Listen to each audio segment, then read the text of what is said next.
Ever wondered why you might feel like a rock star in English class, just nailing every essay, but then, I don't know, you open a math textbook and suddenly there's that little voice of doubt, Hmm. even if your grades are basically the same. That feeling your confidence in different subjects, that's what we call academic self-concept. Right. And it's really quite important. Oh, absolutely. How you see yourself as a learner, in math or science or language arts, it really shapes your whole educational journey. It influences so much performance, motivation, even how nervous you get before a test. Yeah, and the courses you end up choosing too. It all connects back. And it's fascinating because this feeling, this self-concept, it doesn't just appear out of nowhere. It's formed by how we take stock of things. Exactly. We're constantly comparing, aren't we? Think maybe you glanced at your science grade compared to your friends. Yeah. Or you wondered, am I actually better at history than chemistry? Or even just, am I getting this algebra stuff better than last year? Those are all really common thoughts. And researchers have actually pinned down three main ways students do this comparing. First, there's social comparison, looking at how you measure up against your classmates in the same subject. Okay. Then dimensional comparisons. That's when you weigh your own abilities in one subject, like math, against another, like English. Right, sort of your internal strengths and weaknesses. Precisely. And finally, temporal comparisons. That's just comparing how you're doing now in a subject to how you did in the past. Your own progress over time. Yeah. And to understand how all these different comparisons kind of weave together to form that academic self-concept, there's this framework researchers use. It's called the 2IE model. The 2IE model. Yeah, Right. essentially it tries to capture this interplay. It suggests your self-concept in, say, math isn't just about your math performance alone or how you compare to others in math. So not just temporal or social. Exactly. It's also influenced by how your math skills seem to stack up against your skills in other areas, like language arts, that dimensional piece. It's been a really useful model for digging into this. Yeah. Okay, so it brings all three types of comparison together. But how much does each one actually matter? Do we know which comparisons have the biggest impact? Well, that's exactly what a big study tried to figure out. Researchers did what's called a meta-analysis. They combined the results from lots of previous studies using this 2IE model. Wow, okay. So lots of data. A ton of data. Over 45,000 students were included in total. So our mission today is to dive into what this huge analysis tells us about how strong these different comparisons really are for students. All right, let's get into it. What did they find overall? So the big picture takeaway was pretty clear. Social comparisons, checking yourself against classmates, generally had a moderate effect. It's definitely noticeable. Okay, moderate. What about the others? Dimensional comparisons comparing your own subjects showed small to moderate effects. And temporal comparisons, just looking at your own past performance, had a generally small effect on both math and verbal self-concept. So if I'm hearing that right, it sounds like how you stack up against others in class and how you see your relative strengths across subjects, those tend to pack a bigger punch for your confidence than just tracking your own improvement. That seems to be the general pattern, yes, which is pretty insightful when you think about the day-to-day classroom experience. Definitely. And there was another layer to it, really interesting nuance. Oh, yeah? It looked like social and dimensional comparisons had a stronger impact on math self-concept specifically compared to verbal self-concept. Huh. Stronger for math. Why would that be? Well, one possible explanation the researchers offered is that math self-concept might be more tightly linked to school experiences. You get very direct feedback, grades, comparisons in math class. Right, maybe more so than, say, writing, where feedback can be more subjective, or you might practice related skills outside school more often. Exactly. You probably get less structured external feedback on your math abilities outside the classroom compared to discussing books or writing with family or friends. So what happens in the math classroom might be particularly powerful. That makes a lot of sense. Yeah. And you said temporal comparisons tracking your own progress were similar for both. Yes, those effects were pretty much the same for both math and verbal self-concepts. Looking back at your own progress seems equally relevant across those domains. Okay, this actually brings up a related question. Does it matter how we measure achievement?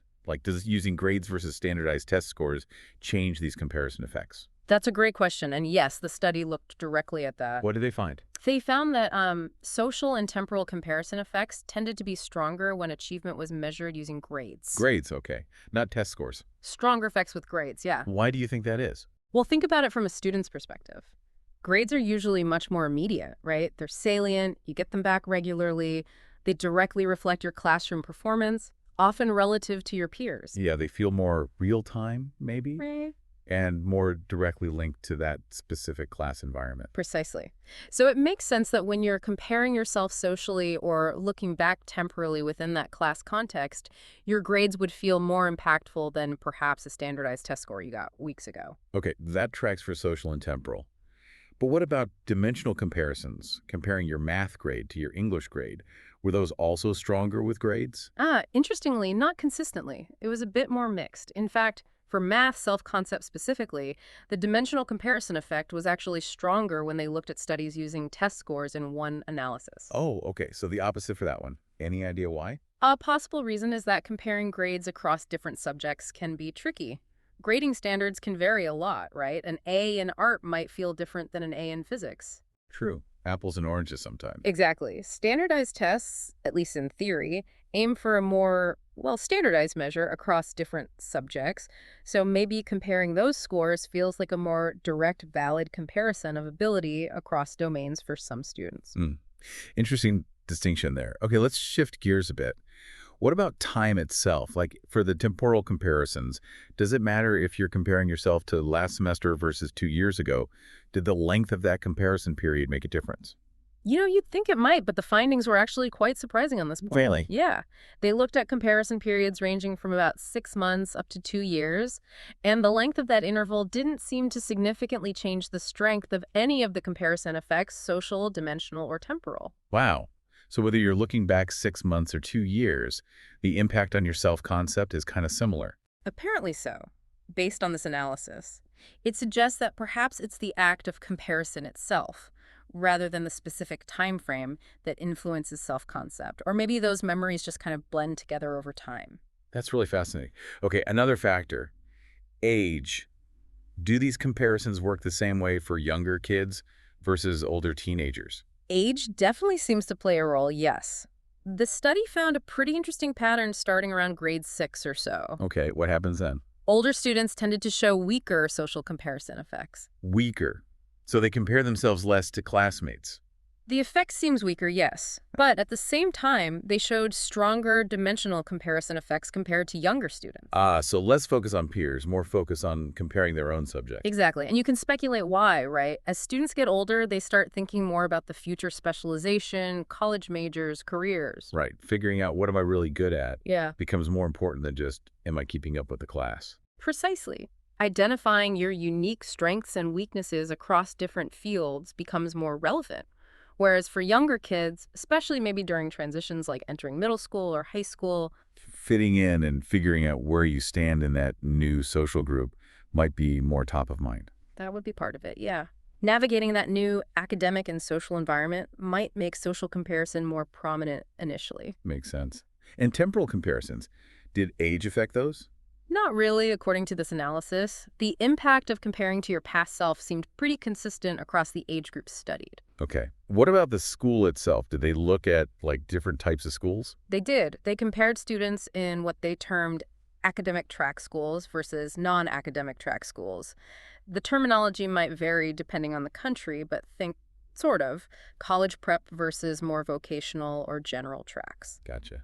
And did that make a difference? It did for social comparisons. Those effects were stronger in the academic track schools. So maybe more competition or a stronger achievement focus in those schools leads to more comparing with peers. That's a likely interpretation. If the environment really emphasizes academic achievement and ranking, it stands to reason that students might become more attuned to where they stand relative to others. Yeah, that seems plausible. But interestingly, the dimensional and temporal comparison effects were pretty similar across both types of school tracks. How you compare subjects or track your own progress seems less influenced by that specific school type. Was there any difference in overall self-concept? Yes, and this was quite interesting. Students in the non-academic track schools actually reported slightly higher self-concepts overall. Higher, huh? Any thoughts on why? Maybe less pressure? Could be. Less intense competition, maybe different standards, or perhaps the subjects feel more relevant or engaging to those students. It's hard to say definitively from this data, but it's an intriguing finding. Definitely something to think about. Okay, two more factors they often look at in these kinds of studies. Yeah. Gender and migration background. Did they find differences there? Let's start with gender. They did look at gender. They found slightly stronger social and dimensional comparison effects on math, self-concept for girls compared to boys. Slightly stronger for girls in math. Yes, for both comparing to others and comparing math to their other subjects. The differences were quite small, though. Small, but still there. Any theories? Maybe related to stereotypes. That's one possible cautious interpretation. Perhaps societal messages or stereotypes about math ability might make those comparisons slightly more salient or impactful for girls. But again, the effect size was small. Right, important to emphasize that. So overall, gender wasn't a huge factor in how strong these comparisons were. Correct. Overall, gender had a very minimal impact on the strength of the comparison processes themselves. However, the study did replicate the common finding. Let me guess. Boys, higher math self-concept, girls, higher verbal. You got it. That pattern showed up again here, which is consistent with a lot of previous research. Okay. And the last factor, migration background. They looked at students with and without a migration background. Here, they found slightly weaker social comparison effects for students with a migration background. Weaker social comparison. Why might that be? Again, this calls for careful interpretation. But one thought is that maybe these students compare themselves more to specific reference groups, perhaps peers within their own cultural or linguistic community, rather than the entire classroom average. Ah, so the broader classroom comparison might be less relevant for their self-concept formation. Potentially, yes. But just like with gender, it's important to stress that the overall impact of migration background on dimensional and temporal comparisons was very small. Any difference in overall self-concept levels? Interestingly, yes, students with a migration background reported slightly higher math self-concepts in this analysis. Higher math self-concepts as well. That's interesting. Similar to the non-academic track finding in a way. Lots to unpack there potentially. Definitely. Okay, so we've gone through a lot of factors. Achievement measures, age, school type, gender, migration background. Before we wrap up, are there any important caveats or things listeners should keep in mind about this whole 2IE model and these findings? Absolutely. A few key things. First, remember this was a meta-analysis looking at statistical relationships. We talk about effects, but this study shows correlations, not definitive cause and effect. Right. It shows how things are linked, but doesn't prove, say, that social comparison causes lower self-concept on its own. Exactly. Although other experimental research does support the idea that making comparisons can influence self-concept. Also, the 2IE model is super useful, but it's still a simplification. Many other factors influence self-concept beyond these three comparison types. Good point. And you mentioned earlier it focuses mainly on math and verbal for the dimensional part. Yes, that's the primary focus in most 2IE research. But obviously, students compare themselves across lots of subjects, science, history, art, you name it. Those comparisons matter too, even if they aren't the main focus of this specific model. And one last thing maybe, social comparisons. In the study, it's based on the whole group, right? But in real life. In real life, you're probably comparing yourself to a much smaller, more specific group, like your friends, or the people sitting near you in class. The model looks at broader classroom-level comparisons, typically. Okay, those are all really important points for context. Yeah, definitely. So let's try and boil this down. The big takeaway seems to be that all three comparison types, social, dimensional, temporal, synchral, they all matter for how we feel about our academic abilities. Right. They're all part of the mix. But their influence isn't static. It can change based on things like whether we're thinking about grades or test scores, our age, the kind of school we're in. Exactly. It's a dynamic process. So as you, the listener, think about your own strengths, your weaknesses, areas you want to grow.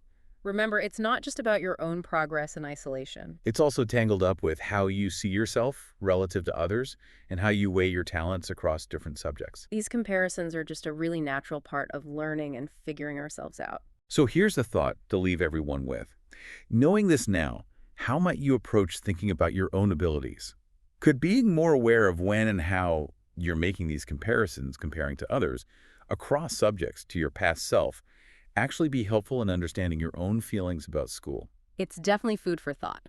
This dive into the 2IE model offers such a fascinating window into how we build our identities as learners. And if this has piqued your interest, there's a huge amount of research out there on self-concept, motivation, educational psychology, lots to explore. Absolutely. And on that note, we'll wrap up this deep dive. Thanks for exploring the world of academic self-concept and the power of comparison with us. Until next time, keep thinking about how you learn.